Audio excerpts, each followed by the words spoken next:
Test 9, Ricky. Okay, doing another Apollo launch.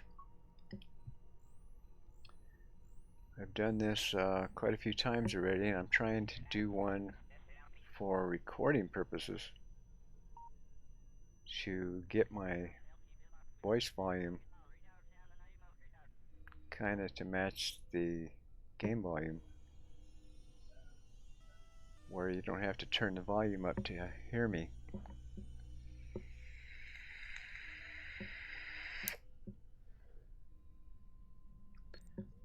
This trip's going to be going to the moon. This is what I call my hybrid craft. You'll need a couple mods for this craft to get this exactly the way I have this one. You can build this craft 1,000 different ways, with or without mods. This is my personal favorite.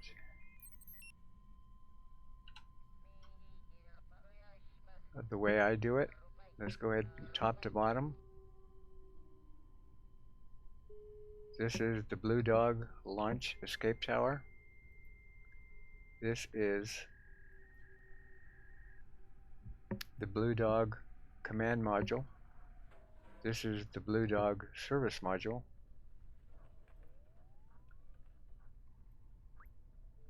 This is the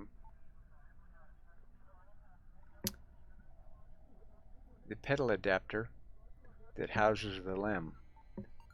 For this particular trip, the limb inside here is going to be from the Apollo mod. It's my personal favorite. Forget about the one in KSP DLC. Way too wonky for me. I had to put something else in there. I just can't hang with that one. The Blue Dog mod has a lunar module, and it's close to this one, but it doesn't have the detail that this one does. Plus it flies a little bit differently than this one. Little things like the way the legs open, the way it lands, the feel of it, the plume of the motors, because it uses different engines. So the Blue Dog is the one, the Fasamod limb is the one I use. I can't show it to you now because if I open this it'll launch it out. So we'll see that a little bit later.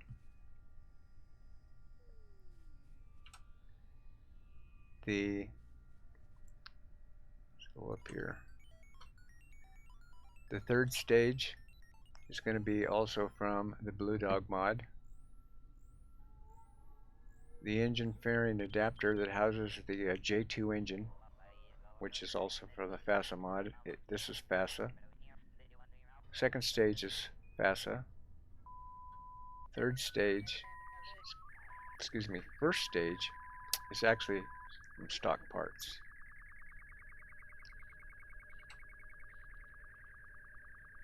The engines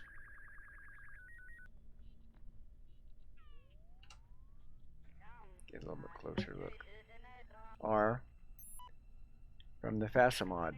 These are the F1s. I like these engines personally the best of all of them. They look the best to me, and they sound the best to me.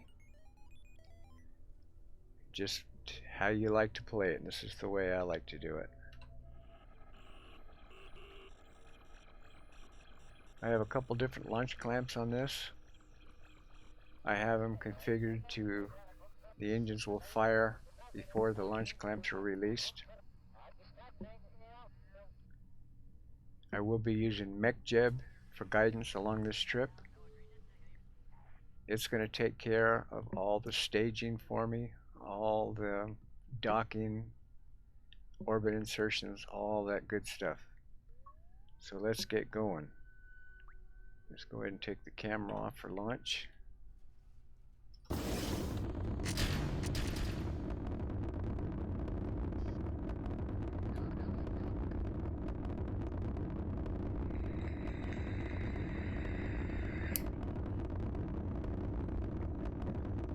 I will be vaping during this trip, so if you hear the whooshing sound, that's what that is.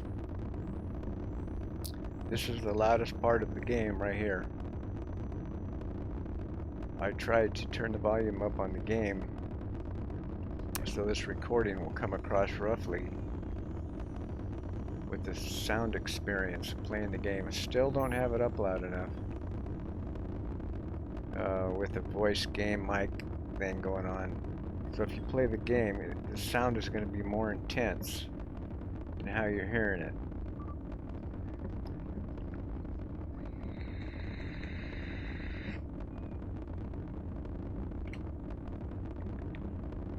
You probably heard the engines throttling down. See, MechJeb is doing all of this. It's going through max Q. Now they're coming back up.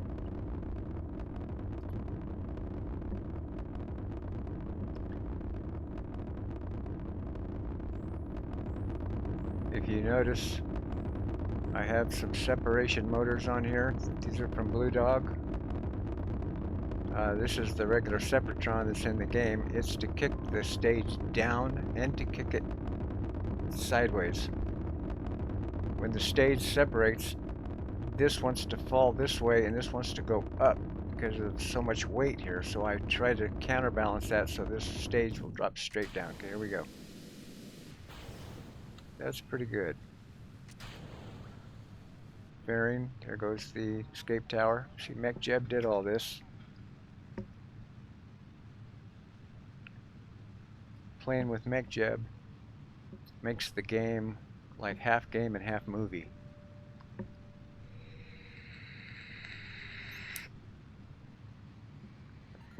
I'm an old dude. I was around from the Apollo days. So I enjoy watching this as much as I enjoy playing it. One of the reasons why I use MechJeb. Another reason is my flying skills aren't worth the crap. Okay, you can see I got some heating up action going on, which, so even though I have it set up here to prevent overheats, I could probably change the Q a little bit and the acceleration a little bit. I haven't messed with these, but I could probably adjust those to eliminate this heating, which that shouldn't be going on. It shows you I'm kind of attaining orbit by brute force, and I should be able to do it a little bit smoother than that without that going on.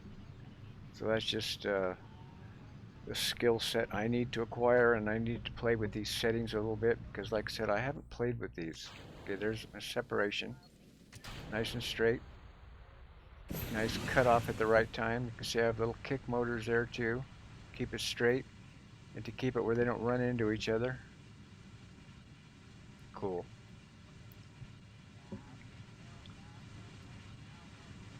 The five engines that were on that second stage that just left us was the J2s from the FASA.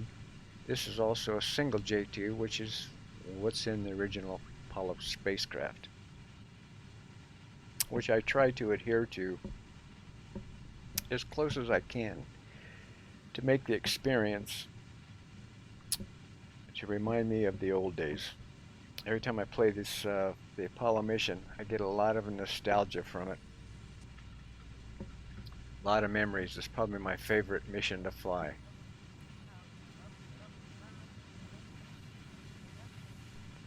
So we're still going up to orbit. Let's go ahead and turn the lights on. In fact, let's go ahead and, I guess I can do that now. Usually I wait a little bit longer on that before we reach orbit. You can see I got a couple different antennas going on here, all from Blue Dog.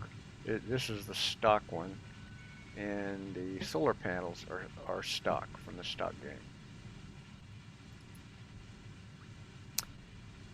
The little engines on the side, I don't know how representative they are of the real Apollo craft, but the FASA had these on.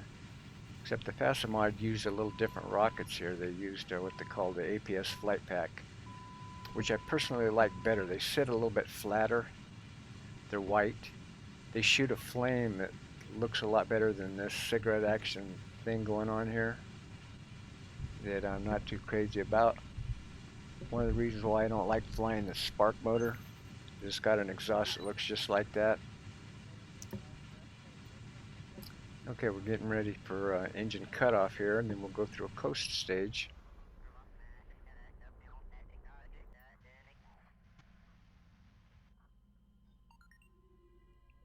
I have auto warp on, so the game's going to warp a little bit at times because just this phase right here, if I didn't have some warp going on, see it's right now at 2x, the game would take a long time. So if you're going to play this game without doing any warping, bring your lunch and a whole bunch of other stuff because you're going to be, that mission's going to take you a long time. There goes my thrusters to help orientate my craft.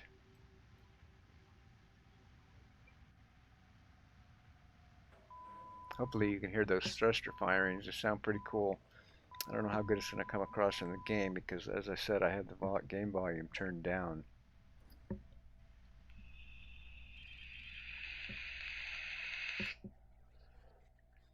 There it's warping again. You can see it would have been another, about 8 minutes before I started that. So this gets me through there a little bit quicker.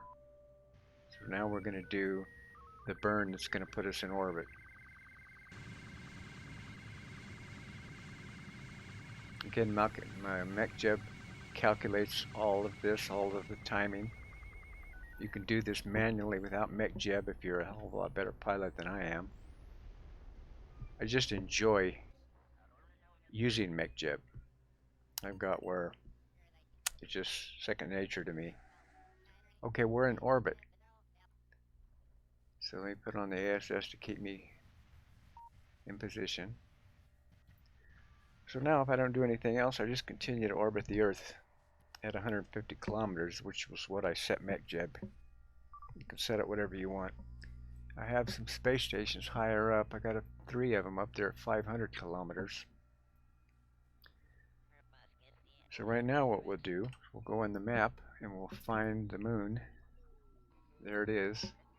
See, I got some stuff going on around there. I got a space station, some bases on there. So we're going to select target. And then we're going to go to home and transfer. Create node. Execute.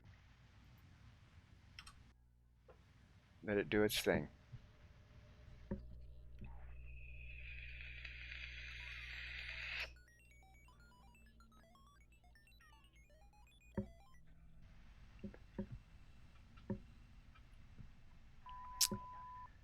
See, MechJeb is putting it in position where when it gets to the part of the orbit, this position will be correct.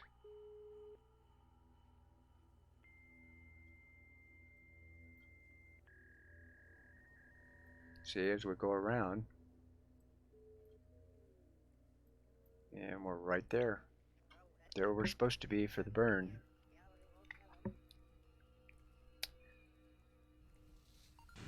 Now you can see this burn is taking 1 minute 32 seconds.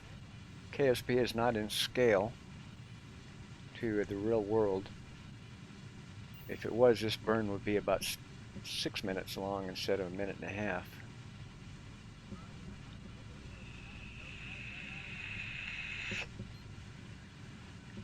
In real life, this burn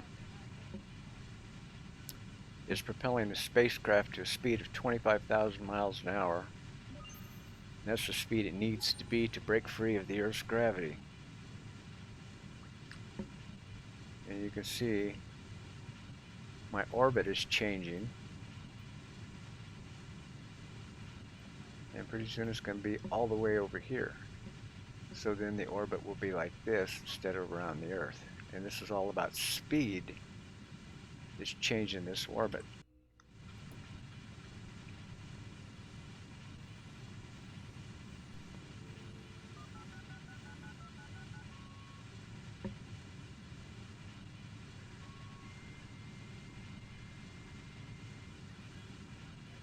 This narration I'm doing is for beginners, maybe even people who haven't played this game yet, to maybe get a feel for it, to see if it's something they might want to get into.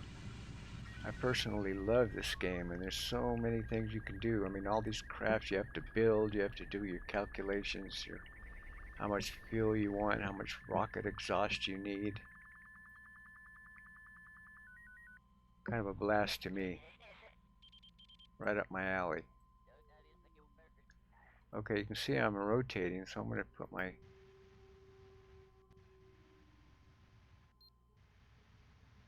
SAS on, and that will stabilize me. See, if I would have put it on earlier, it would have been more like this.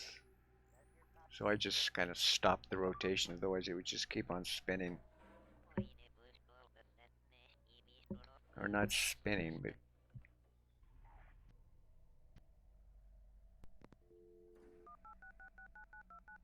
the yaw. Okay, so now we're on our way. Because of the speed we just attained, we're going to the moon.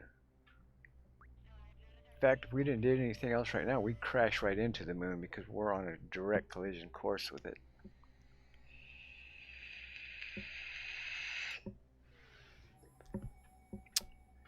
Also, the orbit we just put ourselves in was, it takes considerable time to go from here to there. So you can't just shoot straight for the moon because it takes you, in this game, it takes you 5.5 hours to get there. In the real world, it takes you 2 days. Well, if you just shot straight to it, you would miss it because by the time you got there, it would be over here. So you have to calculate where it's going to be by the time you get there. So let's go ahead and go halfway because we still have some work to do. And I'm kind of trying to simulate this mission. I'm not exactly sure what time in the real Apollo mission this took place. I don't know if it took place right when they come out of orbit or somewhere around here, but that's where I'm going to do it. Okay, so now what we need to do is we need to take the Apollo out, turn it around, and redock with the LEM that's sitting in here. So we're going to do that now. So we're going to open the LEM, and there's the craft going out.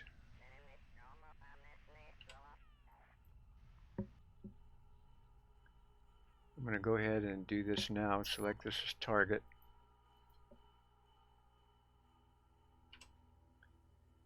And before I turn around, I'm going to go ahead and set up my docking cameras, which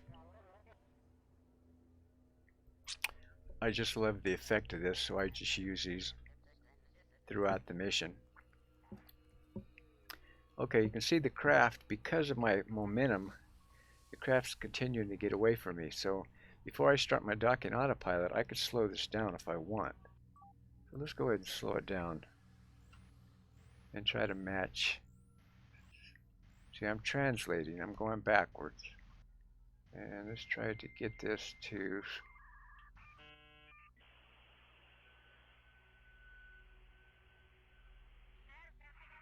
actually we went a little too much. See, now we're pretty stationary right there.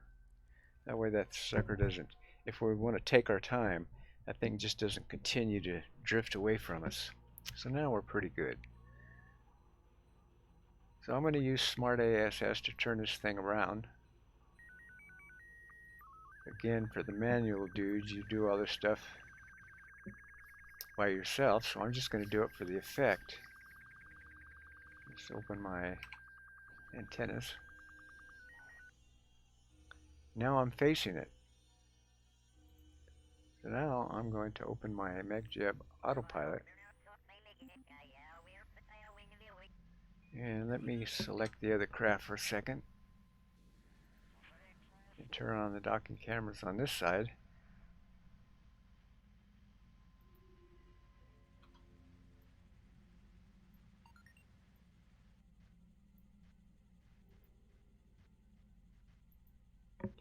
There's my third stage with the LEM.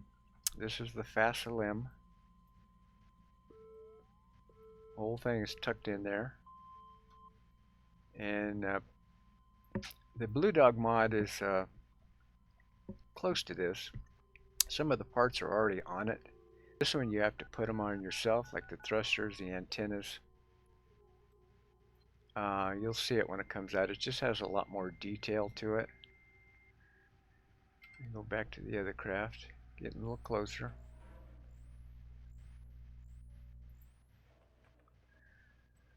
So I have some lights that I put on it too. I have the aviation lights mod, I believe that's what it's called, where you can put lights on it to give you a little bit so you see a little bit of glow here so everything isn't dark. Sometimes I put them around the nose. I didn't in this particular one, but the other one has them too. So you can see the light that's coming from the limb, lights I have on the limb. Otherwise, both of these would be dark right now.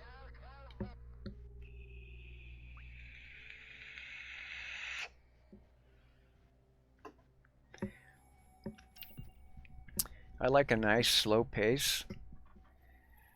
When I play this game, like I said, it's experience, because you can imagine in space, a lot of it's doing this kind of stuff, doing your calculations, and then a lot of time is going to go by in between. This particular autopilot is set to 0.5 meters per second. I think the stock is 1 meter per second. You can set it a lot faster than that if you don't want to sit through this and you just like it to go boom and dock. But I personally kind of enjoy this, so I just kick back. See, I love the docking camera. If you ever seen the Soyuz dock in space, you know what I'm talking about. It's you're gonna watch an hour-and-a-half video just for the station to go, the Soyuz to go from 100 kilometers to dock. I'll sit there and watch the whole thing. Nice smooth dock with the autopilot, a lot better than I can do it. Boom. So now we're docked and we're still on our way to the moon. So we have to pull this puppy out of here, but I'm not going to do that yet, or I could if I wanted to, because the third stage is already on a collision course with the moon, so I can just undock and this dude will go crashing into the moon. I like to do missions where I don't have any space junk when I get done. So this way here, there's going to be no space junk because it's going to crash. But I'm not going to separate it just yet. I'm going to go a little bit farther. Let me do an autosave. Okay, let's go back to the map. And let's go the rest of the way in. Let's go to the Mun encounter. See, again, that was going to take 4+ hours if I wasn't using warp. If you just were going to sit here and go through all that, which is fine. See, as you can see, it's moving, and the moon is moving in its orbit around the Earth. So we're coming to a happy place. Okay. See, here we are. We're in a crash collision, meaning if I don't do anything else, I'm crashing right into it. So now, we're going to do our separation. And I'm going to do it a way I like to do it. I'm going to, just let me orientate this a little bit so I can get my up and down right. Okay, and I'm going to move to the side a little bit. Yeah, about there.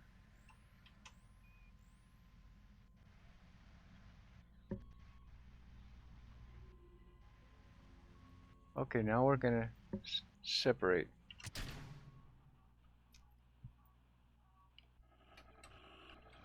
Let's pull away.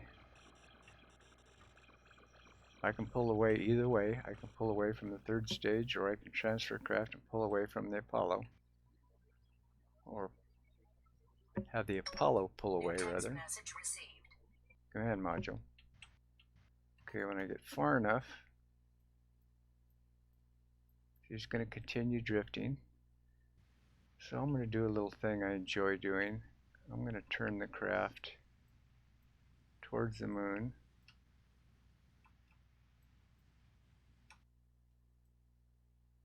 That's pretty good, and I'm going to blast off. And boom, there I go. That puppy's going. I just sent it on its journey a little bit quicker. Just for kind of a little fun thing to do. Okay, now I need to do something with this guy, because if I don't, we're going to crash with him too. So first let me arm the engine.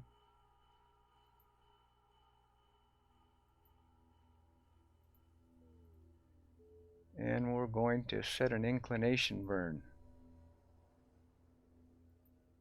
And it's set at 0 degrees, which is basically the same plane that the moon is rotating around the Earth. And it's going to put me in that same rotation. So I'm going to leave it at 0. You can change this if you want to come in this way or come in this way. I'm going in this way. So we're going to set a time so the craft can get into position to execute its burn.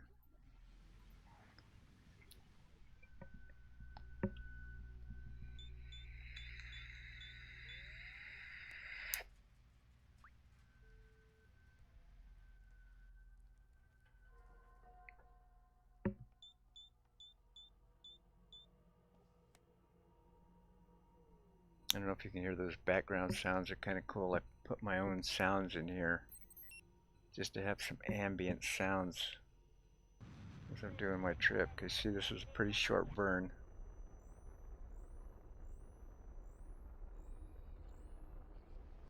Next thing I need to do is set the distance of the orbit that I'm going to be going around the moon. And I'm going to set it to 30 kilometers, because that's about what it would be. And I'm going to go a time again. I'll do 30 seconds again to let it get in position.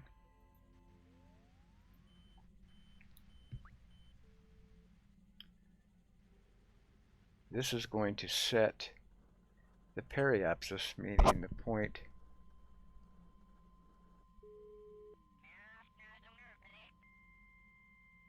the closest point around the planet. And you can see the orbits are changing.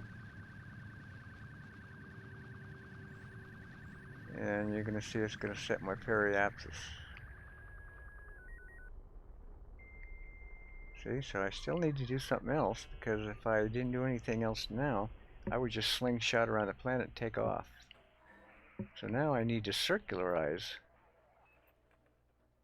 to get into an actual orbit. And we're going to set it at the periapsis we just set.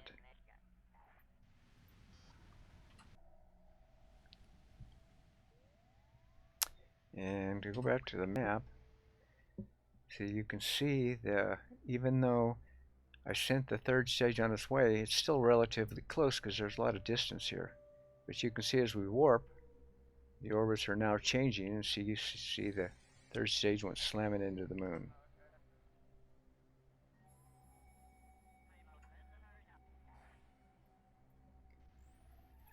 See, so now we're entering our distance, and now we're going to circularize to actually place ourselves in orbit around the moon.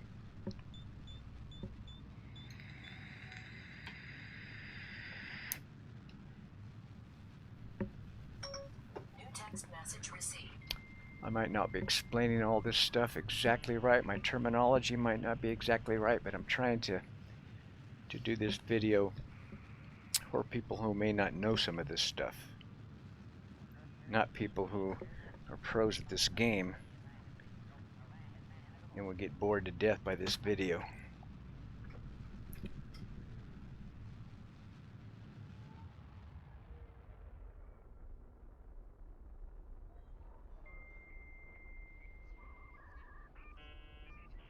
Okay, now I set the ASS to keep this from spinning because we might have some momentum left over. The SOS is basically being controlled by the Kerbals. So now you're letting them take control to keep the craft stable in the position it's in right now. All right, let's see. Let's check our orbit. Let's see how good of a job MechJeb did. The apoapsis is 30 kilometers, and the periapsis is 28.3. That's good enough for the girls I run around with. That's a pretty good orbit.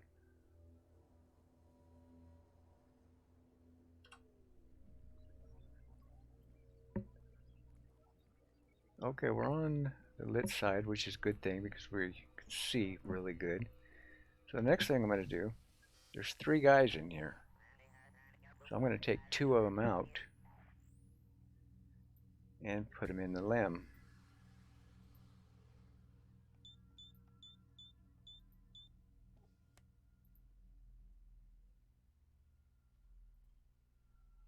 Okay, you can see 2 of them are in one craft and 1 is in the other.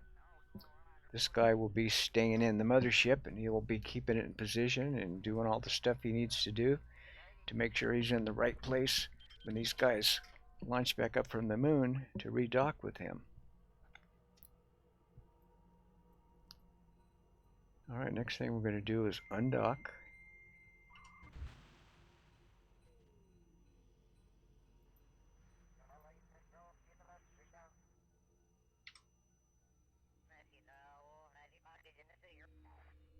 And you can see our momentum just from the springs pushing out the LEM will continue to create distance just from the momentum. But we'll give it a little bit of help. We'll use our thrusters and we'll push ourselves a little bit farther away.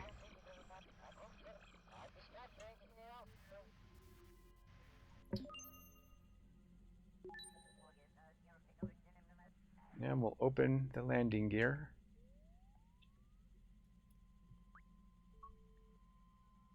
And there's our LEM.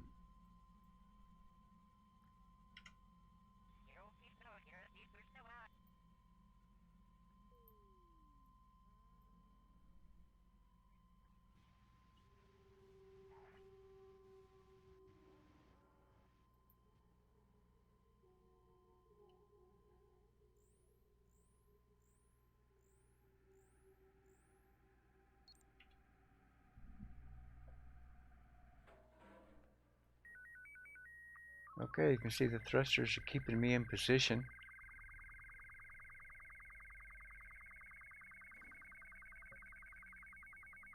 That LEM is cool looking. See, now is when you can see the detail. Little nice touches this thing does. If I was going to go a crew report, let's say, and you're going to watch these antennas up here, and I'm going to go transmit.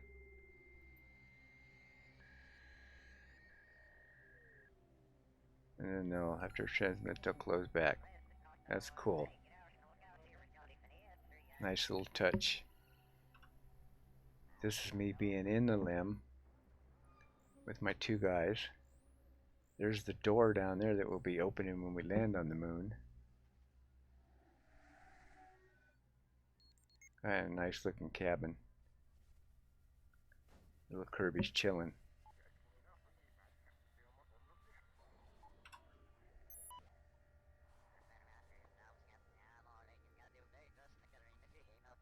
Next thing we're going to do is set up our burn, our burn to re-enter, which we basically be burning all the way down. This is just not like the Earth. There's no atmosphere, so you just can't. On Earth, you would just do 1 burn to bring you in, then you use parachutes the rest of the way. I'm going to get it here.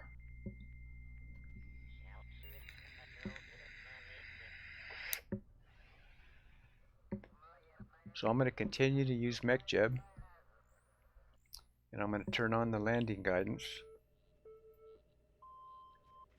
So we'll go to the map, kind of get orientated on where we're at.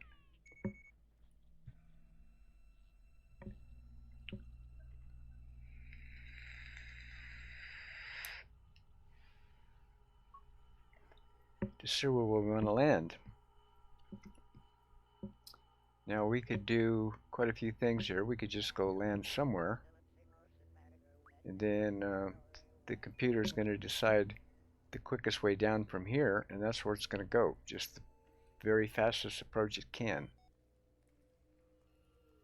Sometimes I'll do that on the Earth if I don't want to dick around with something, but I like to have a little more control. If I want to go pick coordinate on a map, I can, let's say, try to find a spot that's relatively smooth. Let's say right here. And I could click on it, and that's where I'll land. Or we can pick a base. Which one haven't I been to in a while? Base 6. 051.7 north. That's what we're going to do. We're going to put our own coordinates in it. 051.7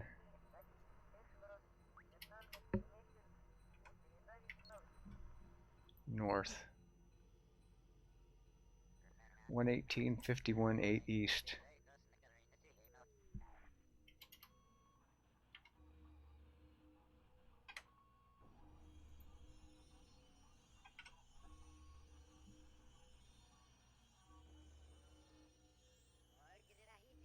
Now you can see my coordinates are a little bit off from the actual coordinates on the map, and that's done on purpose because I want to land close to it. I don't want to land on top of it. And that's where it would land if I put the exact coordinates down there.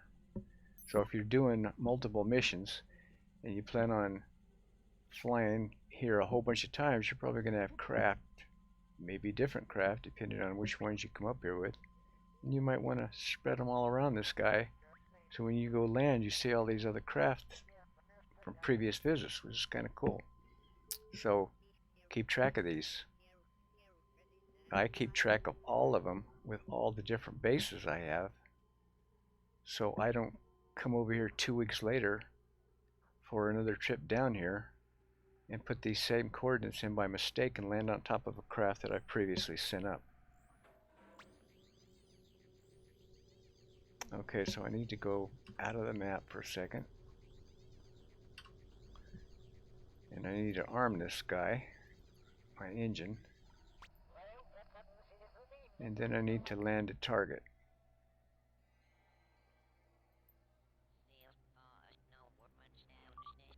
Now it's going to warp a little bit.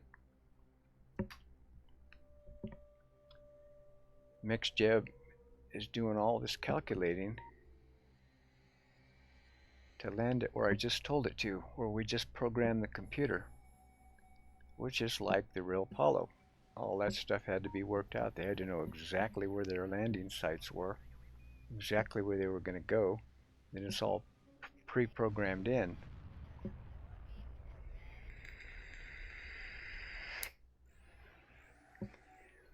The astronauts did so much simulation in preparing for each mission that they're as familiar with the moon as they are the Earth, damn near. Let's say that they were going to land right here or something. As it's coming down, it's going to get to the point where it pitches over so they can see out this window. Look at this window right there and right there. So they would pitch this thing over so they could see where they're going to be landing to do the final manual adjustments. And if you watch any of the missions, you'll see that they knew the moon so well. Part of the time they're coming in with this burn they can't see. And as the spacecraft pitches over to a certain point, then they can actually look out the window and they can see where they're at, because it's all done by computer before that. And you'll listen to their explanation in their voices when it pitches over where they can actually see where they're supposed to be, and they know it so well that as soon as they pitch over, they know exactly if they're in the right spot or if they're not. They go all the landmarks that they've rehearsed over and over and over again and practiced. it comes to be real, where they pitch over and they'll say, yep, there it is. There's the certain landmark they're looking for. We're right exactly where we're supposed to be. Actually, a hell of a feat of engineering.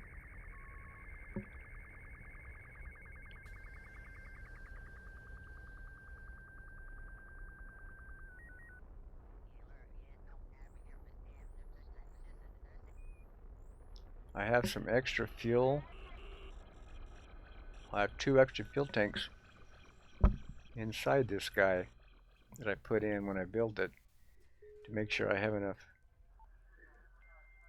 fuel to land, because in the stock amount of fuel that it has, there's been more than once where I've got down to the ground and I've got about 200 meters above the surface and ran out of fuel, and then just crash after doing all that work, and then just boom, then the mission's over and you go, son of a bitch. So I don't like that happening. You know, I'm one of those guys, when I go on a trip in my car, I don't like to time everything where I arrive at where I'm supposed to be with the red lights flashing on the dash, and if I would have went another 3 blocks I'd have ran out of fuel. I don't like stuff like that. I'm too old for that shit. When I land at my destination, I want to have half a tank left. I don't want to be tripping on all that stuff. Now if you look down, you can see there's the coordinates we set.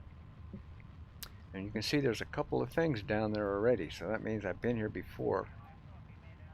As we get closer, I'm probably going to see another spacecraft next to it. Sometimes it's cool to like land right in the middle of this crater. That'd be kind of cool. Because you get up next to this puppy, and there's a pretty big drop off right here. See, it looks like my coordinates.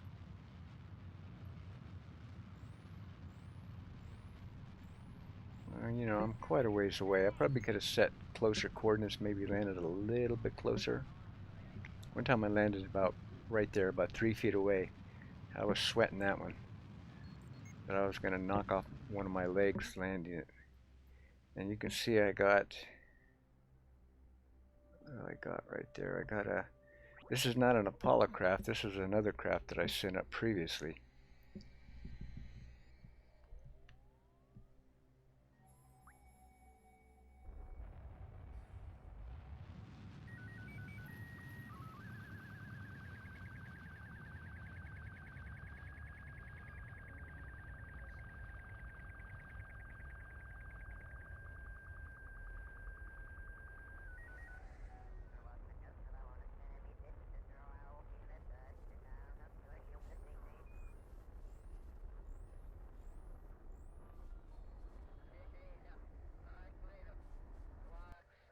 Touchdown.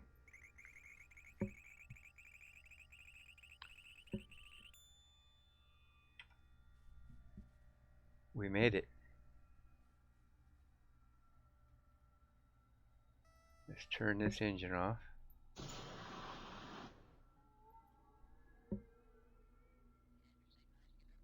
Let's go in the limb. You have to click on the latch to open her up.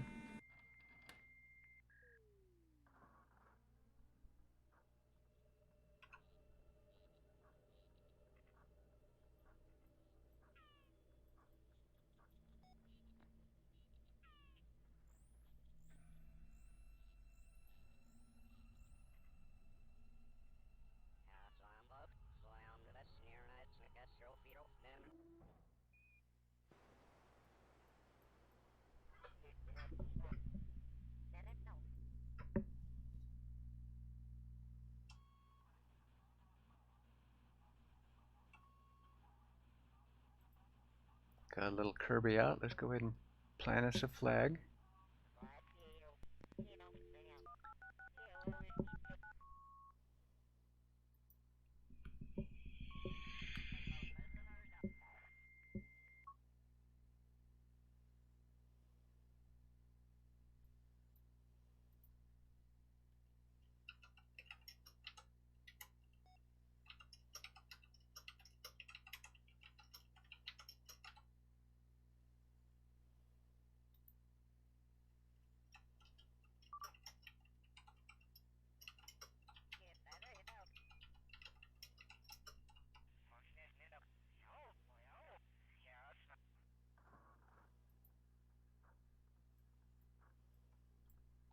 Okay, let's see where we're at. Let's go over to that other craft.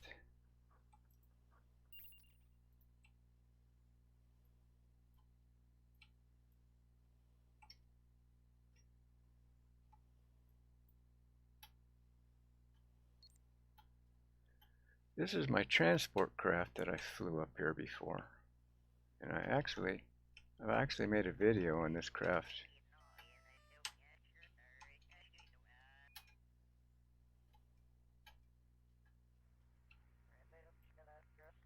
This is also a two-stage craft, and it had a 6 Kerbal module on it.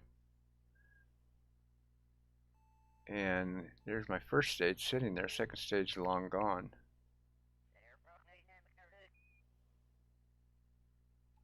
It kind of gives you an idea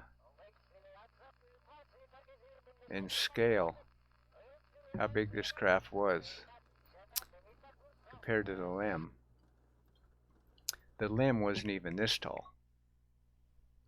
And this is only the descent stage.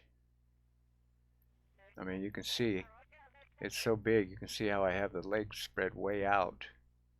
Because otherwise it would look weird, because that craft is probably this tall. Because you have a ascent stage on it, almost as big as this, and then you still have the Gemini. It comes from the Apollo mod, the Gemini crew capsule, which holds 6 Kerbals. So this craft was humongous. Like I said, you want to check that craft out. This is a cool craft to fly. I'm going to check that out. I have another video on it.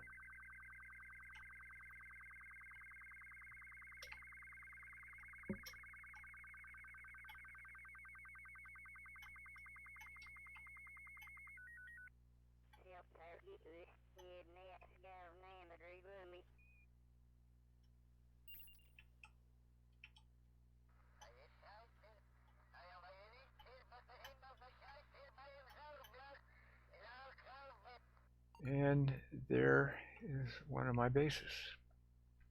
You can see how big this thing is. And just like all my other bases that I can't quite figure out, is you'll see all these lights are supposed to be on.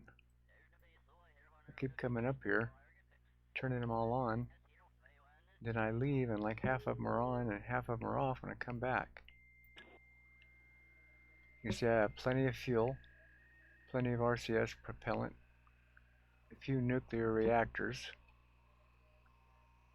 and then some radiators to dissipate the heat from these reactors because they get quite hot. Got my communication going on. This thing probably holds 50 Kerbals. And I got quite a few of them in there. So the cool thing is, I can bring a Kerbal up here. I can take him inside, let him mingle with the other Kirby's. Maybe leave him there, let him do a 6-month stay, bring another one out, put him back on the limb, take him back home.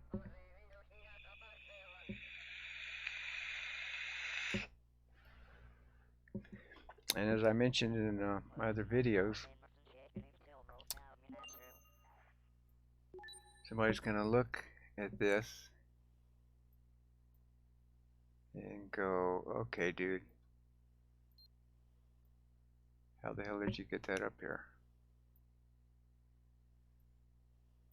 And if I wouldn't have saw one particular video that showed a base, and then the guy showed how he put it up there, because I had the same questions. It's a little big-time cheater program called HyperEdit. People will use this to cheat. Yeah, the way I look at it in Kerbal, there's no such thing as cheating anyway. You play the game however way you want to play it. But people use this for a lot of things. For making videos, for one. For experimenting with the craft, that they want to see how it actually operates. Instead of building it and launching it, taking a chance, you can just build it and launch it with HyperEdit, and if it doesn't work out, you just chalk it off and go do something again. So there's a lot of people do it for research value or for testing value. Cool little program. what you do is you go to the space plane hangar and you build your craft. You plan it out. You build the whole thing in the space plane hangar. So I did use that program to bring it up here, but give me a little bit of credit, guys.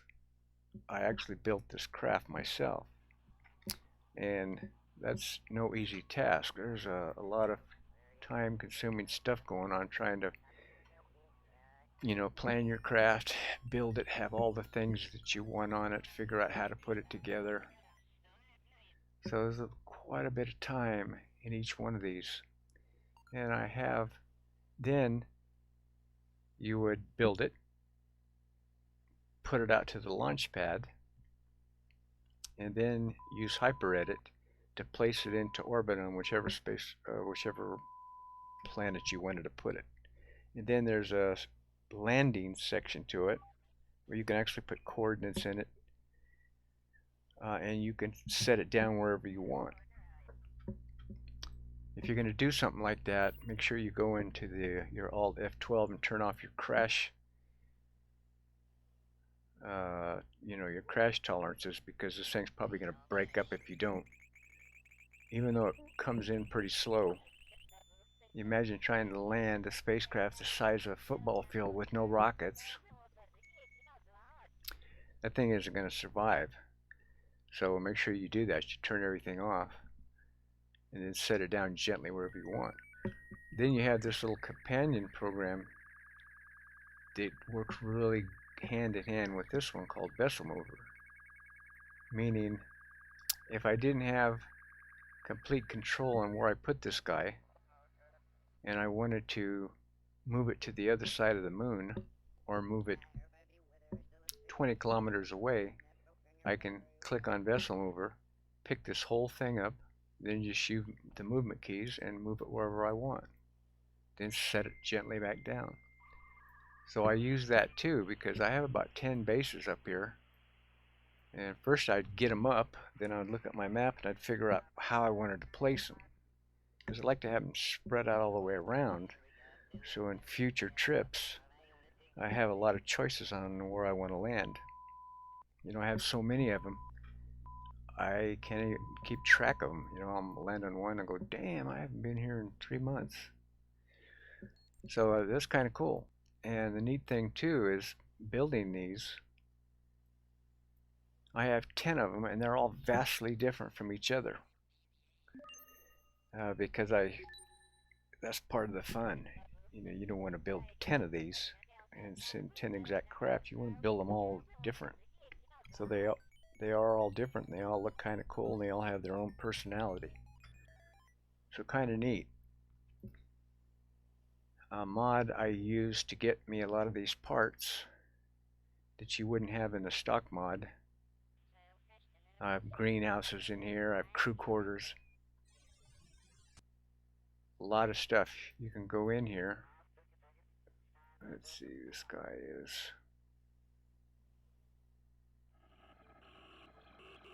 Algis Kerman.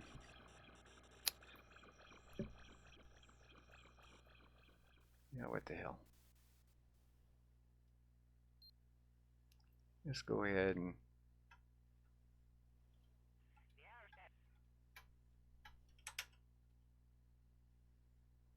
missed it. Alright, let's go ahead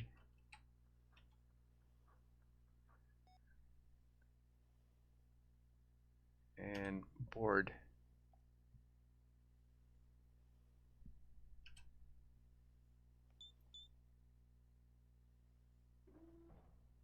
Okay, I'm in this craft. See, now I can control the craft, so I can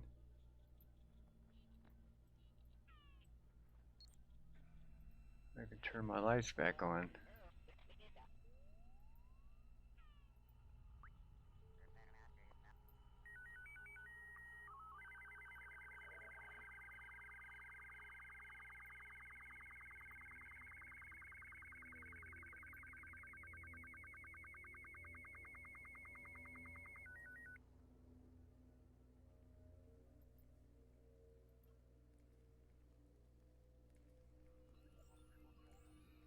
That looks a lot better.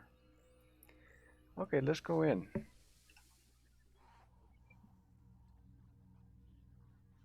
Looking out the window, there's my craft over there. There's my other one.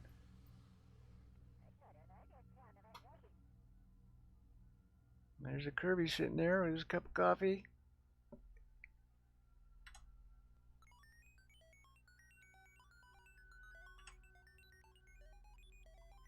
Another room.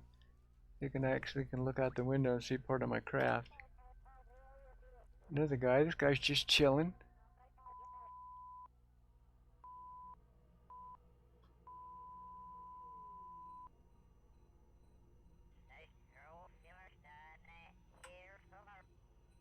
Another little area. I know some of you have already seen this mod. Got little bunk quarters.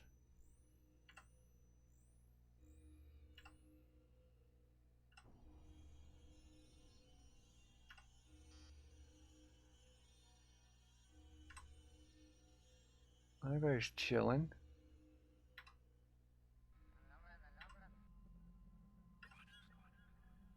And see, even though some of these look the same, these are all different sections.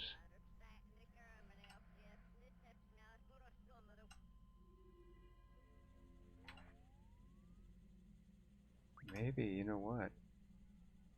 Maybe I don't have as many guys in here as I thought I had. Because I'm not seeing. I have a greenhouse in here. And it's not coming up. And I think it's because there's no Kerbals in it. There's got to be Kerbals in it before it'll show up. I'll be darned. See, again, I've been in here for so long. See, these are the greenhouses. And I've called a mod called Portrait Stats. These are all the Kerbals that are currently in here. And there's a little emblem that tells what they are. Like these two guys are pilots. This is an engineer. And if you click on it, if you hold it, see, it tells you where they're at. So that's kind of cool. And let's see if I can back up a little bit. Okay. And then if you click interior overlays, there. See, everything opens up. Even though it's going to be a lag fest right here. And it tells you what's in there. See, there's my greenhouses. If there was a Kerbal in there, you'd see them. That's cool.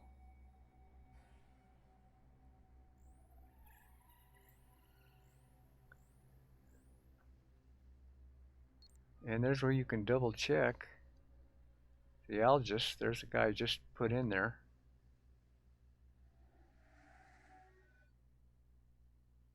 And he's the pilot. So I'm going to take this guy. I'm going to take Henry out. And where the hell are you, Henry?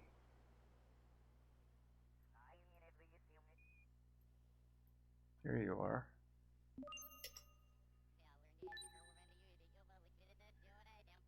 And I'm going to take him out and I'm going to fly him back home.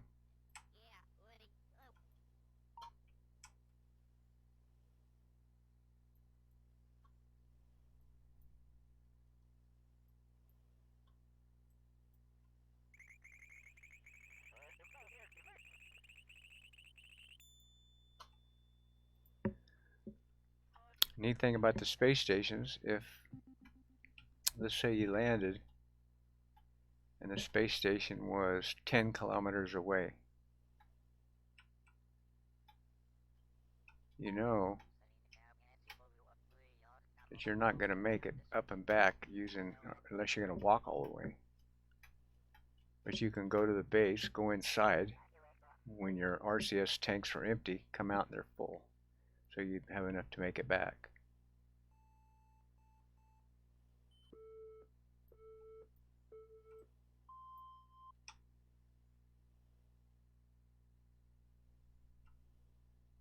So we're going to take this little guy.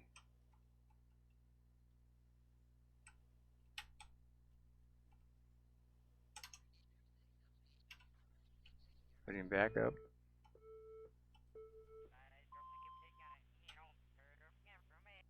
Put him back in. and then I have to remember to come in there and shut the door. And there we are, back to the guy I took. See, now we're on the right side. The only way you can access this door to shut it is from the right side. If I transfer to this guy, see, I can't get to that latch. And I made this mistake one time I sent the guy on the right out and I didn't bring him back in. I let him stay at a station's place. I go re-enter the limb. I'm back on the left and I'm stuck because I couldn't cycle back over because there's nobody there to cycle to. So I'm stuck right here and I couldn't shut the door.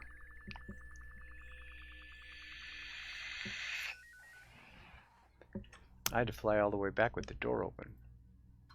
Of course, the Kirby's don't give a damn, but still, you know, not cool. Here we go.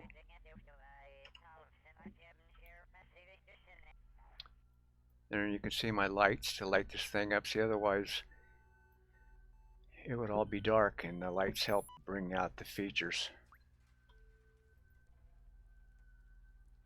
Got plenty of charge. I put a couple of solar panels on the top right there because I ran out of electricity one time and I stayed here a little bit too long. Okay, now let's get the hell out of here. Bunch of different ways I could do this. I could just take my chances and blast off right now. And then, you know, if I had the skill and the fuel, because if you don't take off, you know, in the right spot relative to the mothership, you're going to play hell docking to that guy. You better have a lot of fuel because it's probably going to take you many orbits and many plane changes to do it.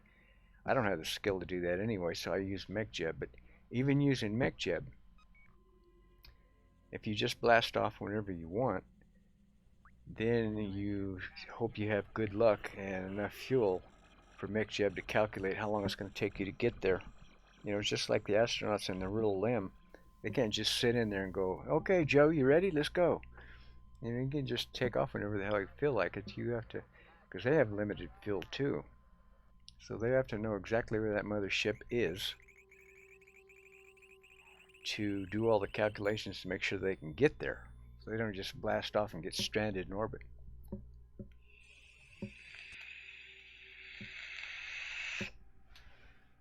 So we're going to open up the ascent guidance again.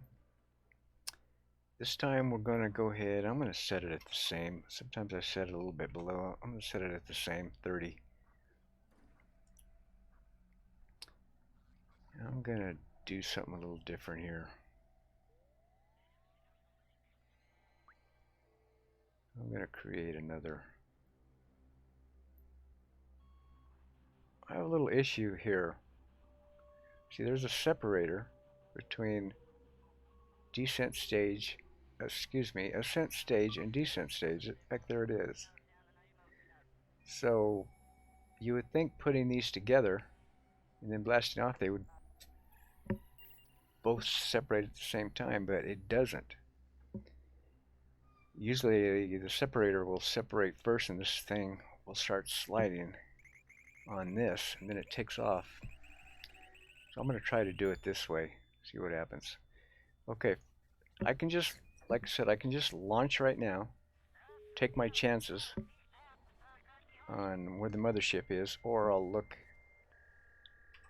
do this a more economical way and first see, there's me, there's my ship back here. See, we've been there quite a while because this went almost all the way around.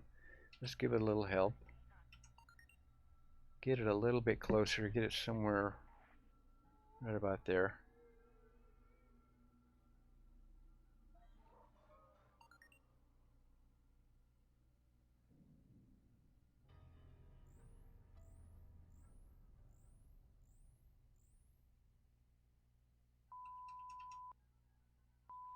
Oh, damn, I just screwed up. I just warped too much. I pressed the wrong warp key. Look at that, I went back around again. Alright. That was a rookie move right there. Sitting there not paying attention what keys I'm supposed to press. So let's get her back over there again.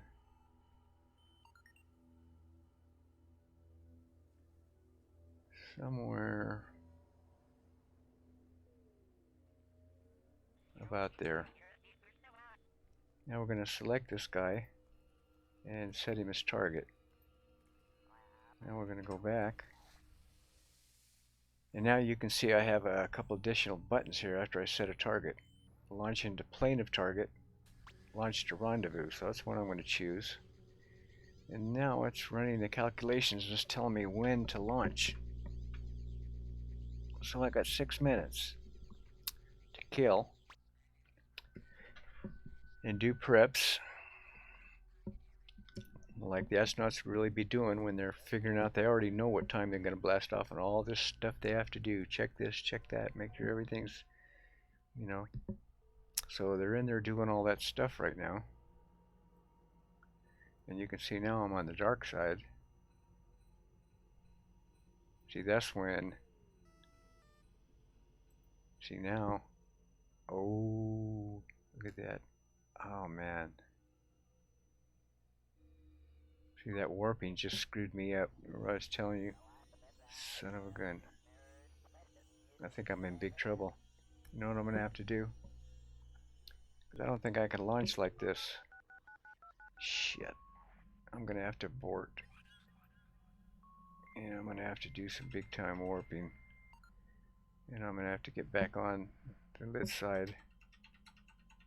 That was a big screw up on my part when I did the warp thing. Now if you look at it, see the charge is built back up already from the solar panels.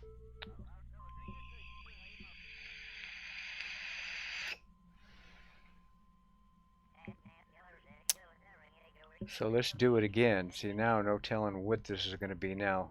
In fact, look at that, 45 minutes now. Because see, when I just warped, I changed the place where the mothership was. So now I have to wait for it to come around. So if I didn't have warp, I just have to sit there here and hang out. So I'm going to warp a little bit.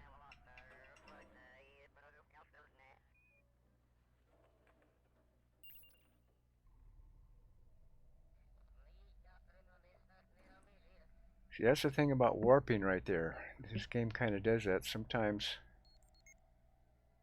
you warp and then you come out of warp and all your batteries are dead. So it's got some weird kind of calculating on there, and it's like it won't do the same thing 2 times. Like earlier when I launched a translunar injection when I had to warp that long distance, sometimes I'll come out of warp, my batteries will all be dead. And I'll have to sit there and wait for there's a mothership.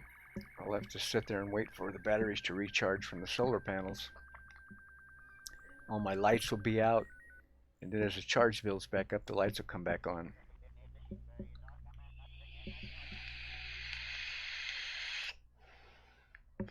So somehow the warp is still calculating like how you would normally be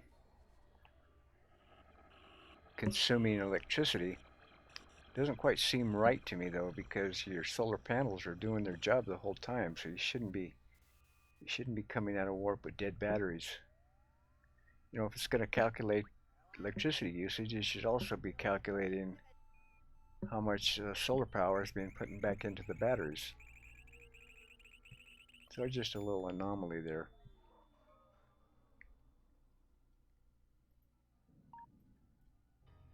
Okay, so where are we at? Oh, I just screwed up. Look at, I went past my countdown. I went past it, so I'm just, damn it. Alright. So it's going to lift off because I was shooting my mouth off.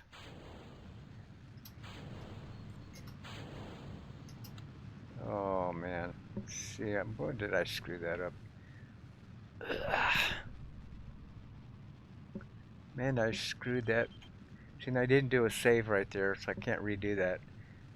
See, there where I screwed up was I didn't disarm that descent stage engine, and it took off. God dang. I got my rookie moves. That's for sure. Man. I make a mistake like that, it just chaps my hide. Look at that guy. Now he's crashing back into the moon. Jesus. Yeah. Wait. Oh man. See, there he is. Let's see. There he is. Yeah, I'm not too far. Look, that guy's still crashing down there. God dang it! Look at that. What the hell? I made a big old mess down there. God dang it. There's me setting my stages wrong and not disarming that engine. That's the kind of stuff that happens. Well, I made a few videos. I haven't made one yet without making some mistakes. All right. Oh no, we're not in orbit yet. We reached our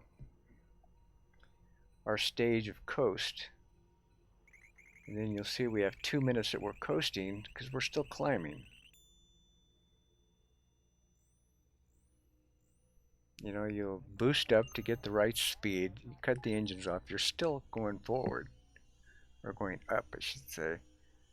So I'm still going to the altitude. When it gets to where the highest point is going to be, then the engines will burn again to establish the orbit of that height.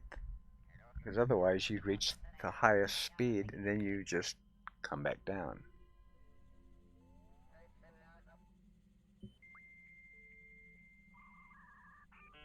So you can see I still have another minute of coasting, so let's go ahead and help that out a little bit.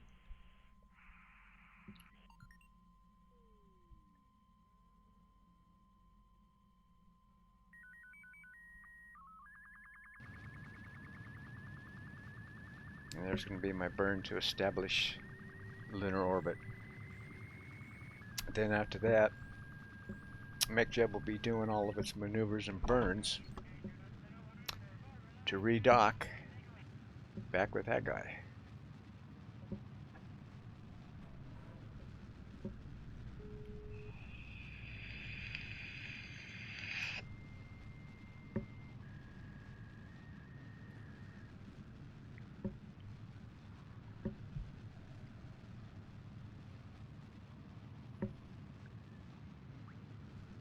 My voice quality is not coming out that good in this video because I have a cheap COS SB45, I believe, headset and microphone, USB, cheap ass thing.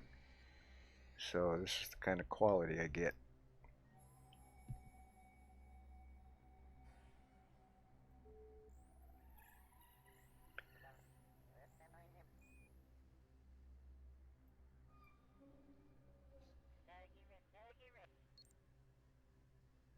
Okay, now we're in orbit, so I don't need this guy anymore.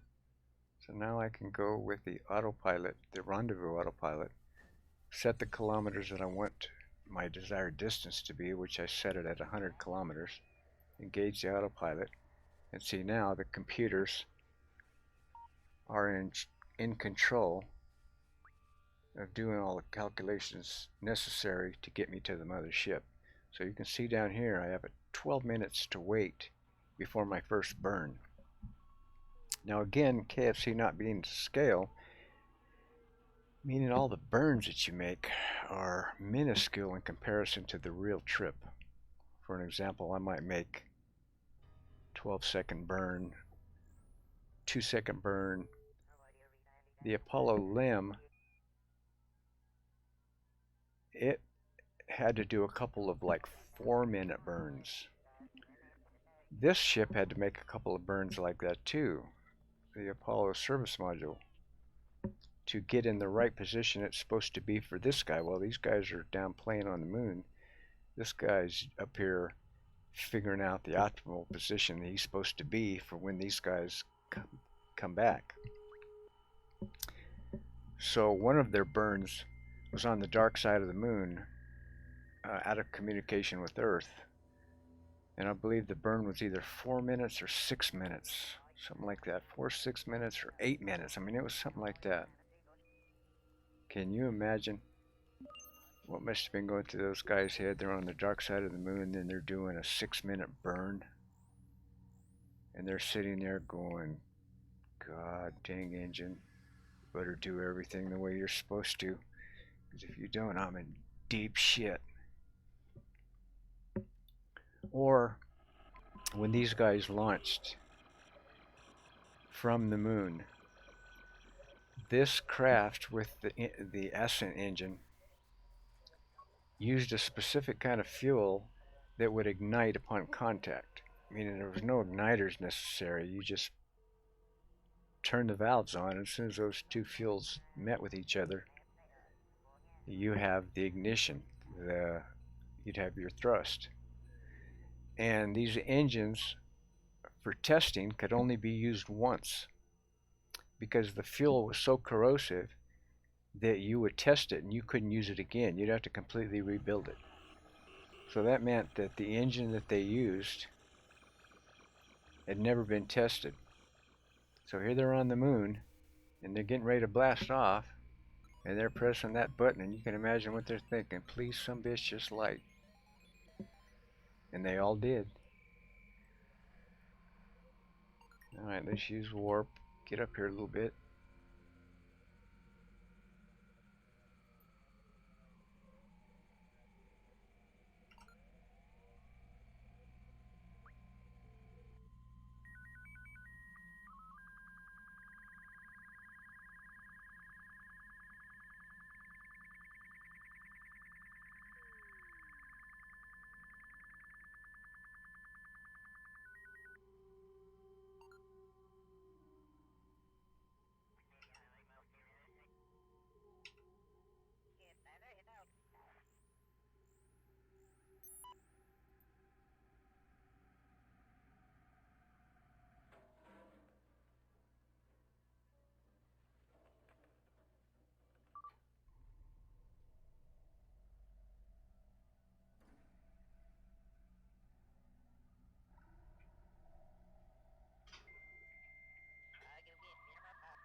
Oh man.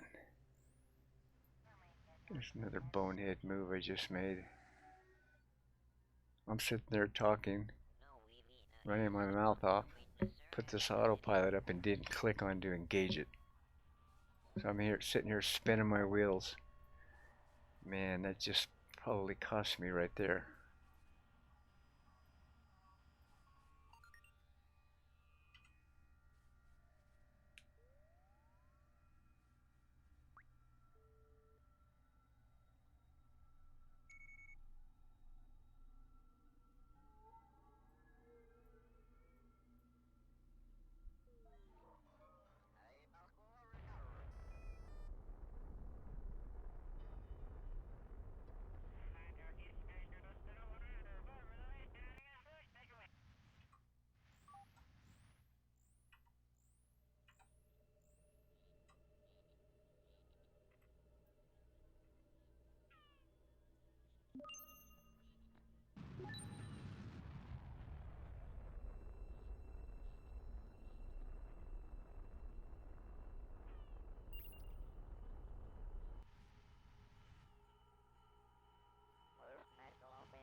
Yeah, see where I screwed up?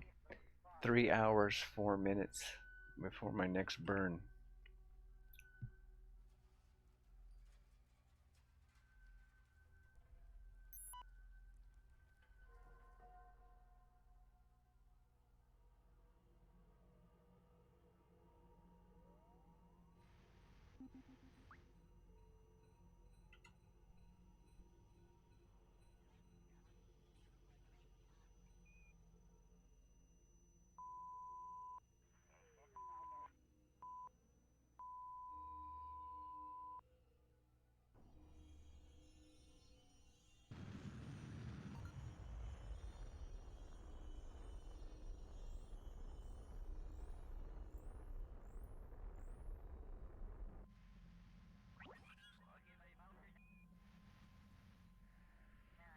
Okay, on intercept course, planning to match velocities at closest approach.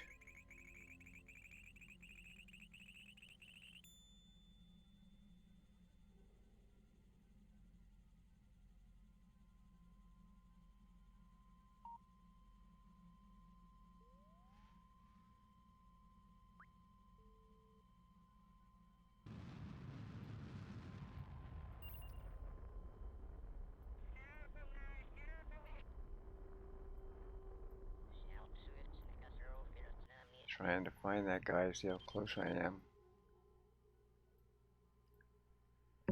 Close to target. So there he is.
Yeah, we're getting close.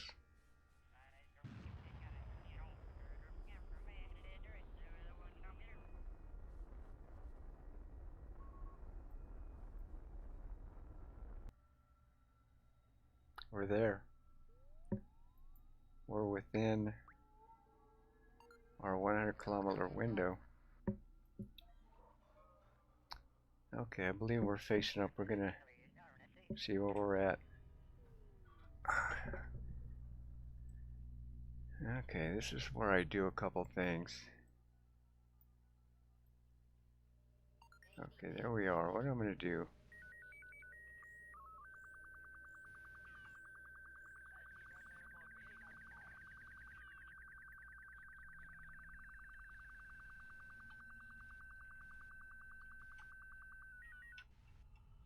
Oh man, come on, dude.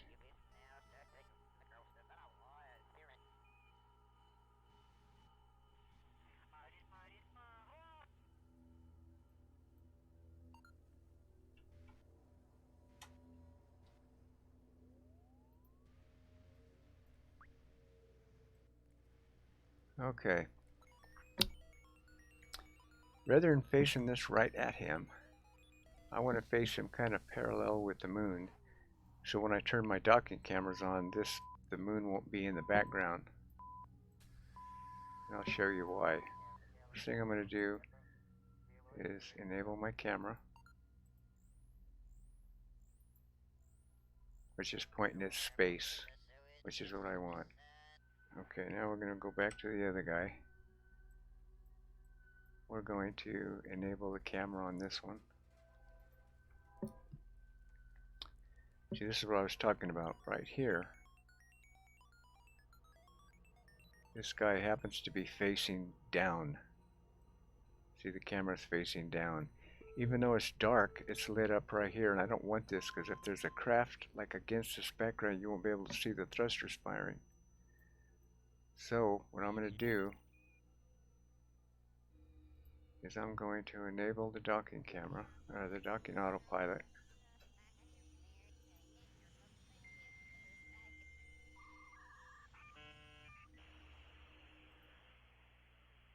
And it's going to point him, where was I, below? Forgot. Yeah, right there.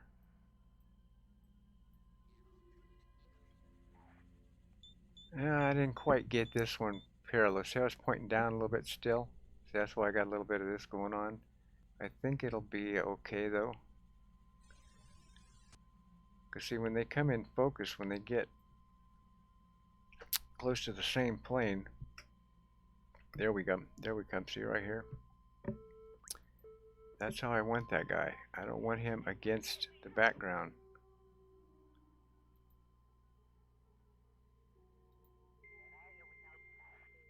Because he has some maneuvering to do, which is going to require those thruster funnel right there. See there?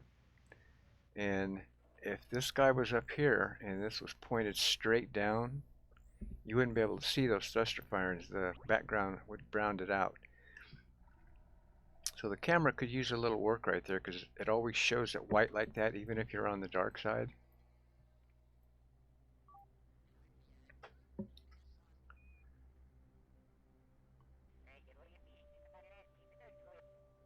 See, we're still gonna, I still didn't quite have it good and parallel because, see, we're drifting. So I'm gonna lose some of that thruster of firing effects.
Got our dock.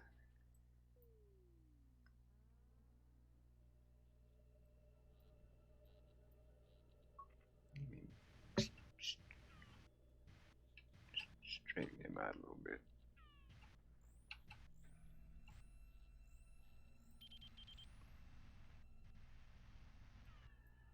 Okay, now I need to get these guys back into the command module.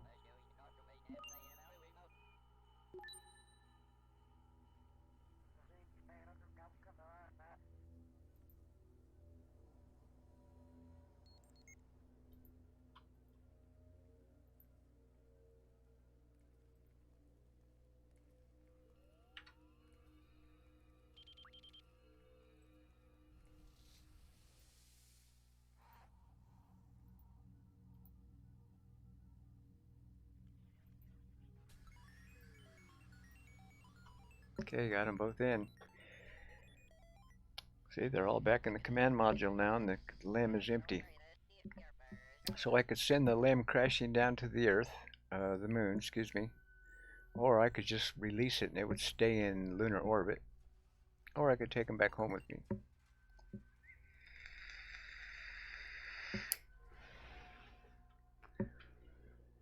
And I think for this trip, I got a couple extra things going on just for this.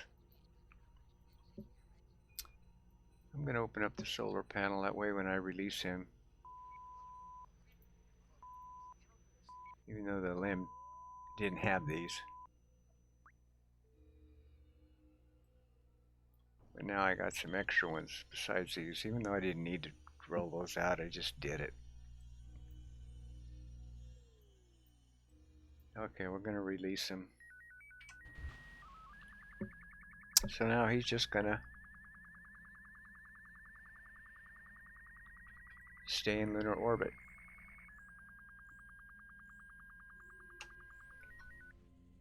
So in the meantime, I'm gonna go back into the maneuver planner and get ready to go home. Return from Moon, execute.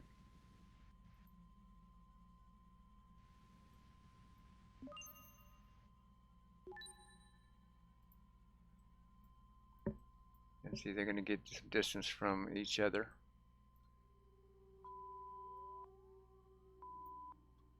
That guy's just gonna stay in orbit until I do something. You know, I could take a future craft and redock with him if I wanted and bring him back, or I could go in the map and take control of him again and burn the engines, because I have a MechJeb module on that limb, which would allow me to do that without having a Kerbal in it. Okay, there's his final burn to break free of the moon's gravity to put us back on a trajectory to Earth. Or I should say, put us back on a trajectory to be captured by Earth's orbit.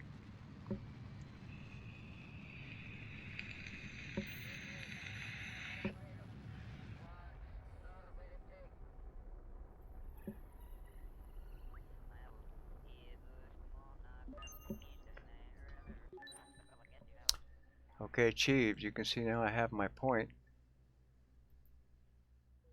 where I can warp to get there quicker. So now I'm going out of my moon's gravity and going back into the influence of Earth's gravity. So I'm going back into my original orbit.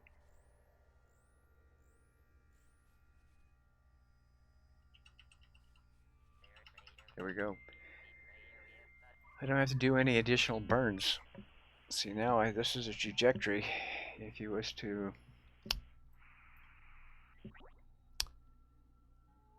look at the map, you'll see there is no periapsis.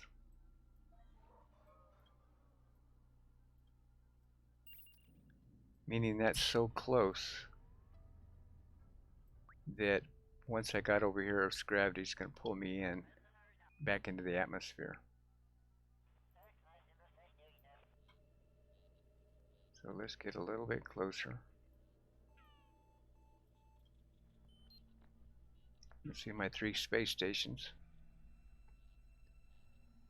which I did not use HyperEdit for. I have to mention that. HyperEdit I use for bases only. Space stations I build the old-fashioned way. Build and fly them up there. Okay, now we're going to go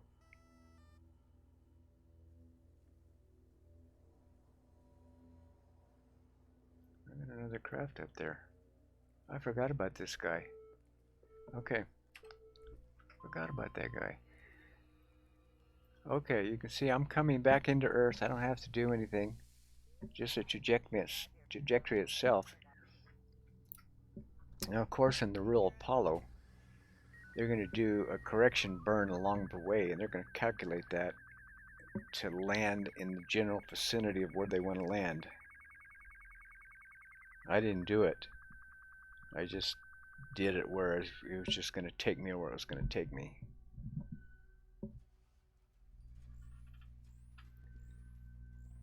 So it doesn't matter where I separate from the command module. I'm going to go in anyway, but I'd like to do it somewhere around there. Okay, now we're just going to go ahead and separate.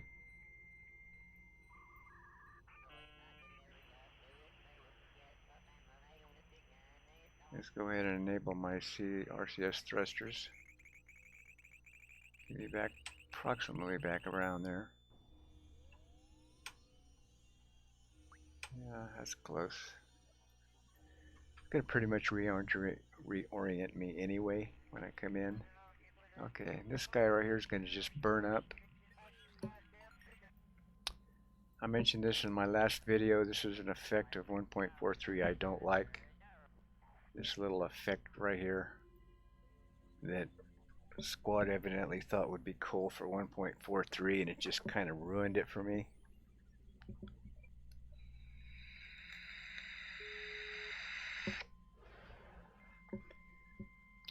Kind of took a decently authentic game and then threw these cattywampus effects for teenagers in it. Just don't get it, and I'll show you what I'm talking about. Again, some people may like this, and some people may not. Here we go. Let's start breaking up. This right here is what I'm talking about. See that little Mickey Mouse firework thing going on right there? That just looks so Mickey Mouse to me. I can't even tell you how much that irritates me seeing that.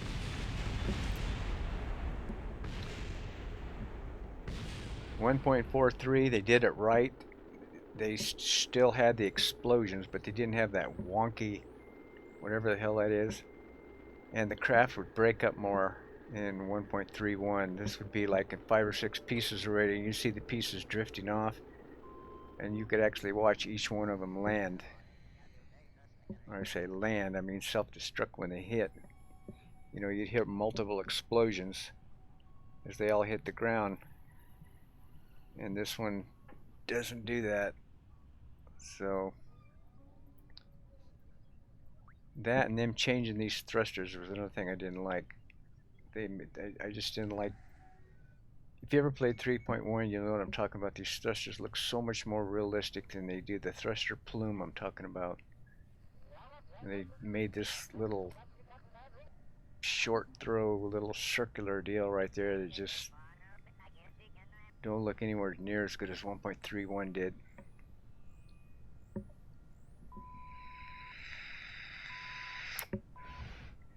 I better get ready, thinking about deploying here pretty quick.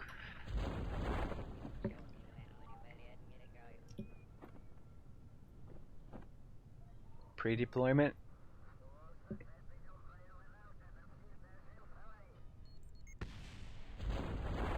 Oh, there was the other guy. Yeah, that was 2 of them. Okay, there was full deployment. Yeah, that was. And there's one of them that are still going.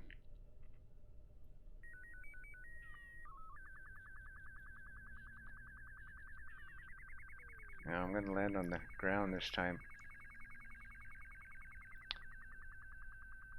Hopefully I'm going at the right speed.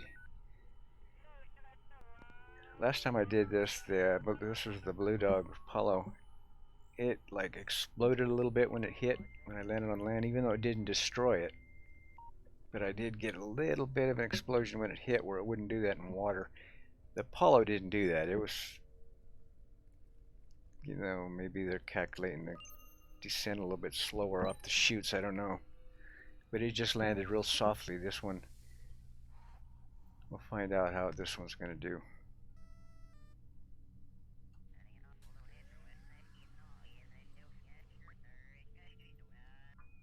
I'm out of electric charge again.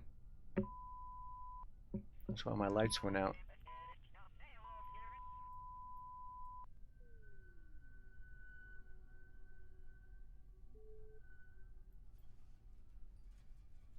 The Blue Dog chutes look nice. See how they have a nice spread on them? The Apollo chutes were much closer together than this. They were like almost touching, and they were shaped a little bit more conical, like, you know, like from here to here.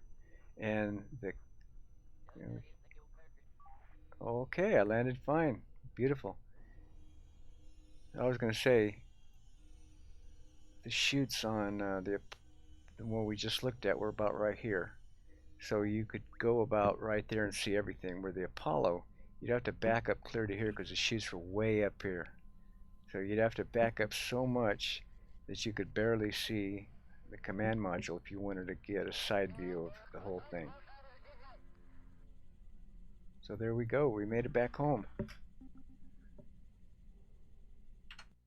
Later, dudes.